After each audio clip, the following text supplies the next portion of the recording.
ձերբակալությունները, ռեպրեսիաները, տերորը ես կասեի սկսվեց արդեն ընտրություններից առաջ։ Այո։ Եվ դա նույնպես նրա համար էր, որպեսզի ապահովի ճակերտավոր հաղթանակը ԿՊ-ի։ Այսինքն ես կարծում եմ եւ Արմեն Աշոտյանի եւ Անդրանիկ Թևանյանի եւ դրանից առաջ հոգեվորականների եւ Վազգեն Սաղաթելյանի եւ այսինքն բոլորի Սամվել Կարապետյանից սկսած այդ բոլոր բռնաճնշումները ի վերջո քաղաքական նպատակ ունեին եւ նպատակ ունեին անարգել, հնարավորինս անարգել, ապահովել Փաշինյանի վերարտադրությունը։ Այսինքն նախորոք են ձերբակալում, հետո ձերբակալում էին նաեւ ընտրությունների, այսինքն քվեարկության օրը ներխուժում էին շտաբերը,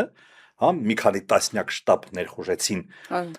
Փաշինյանի, չգիտեմ, ԱԱԾ-ականներ են, ովքեր են, մի քանի 100 հոգի եւ մի քանի 100 հոգի ձերբակալեցին, այսինքն շտաբերի եւ տարածաշրջանների պատասխանատուները անդիմության, որպիսի նրանք չկարողանան շատ արագ վերակազմակերպվել եւ չկարողանան դիմադրել իշխանությունների այս վերարտադրությանը։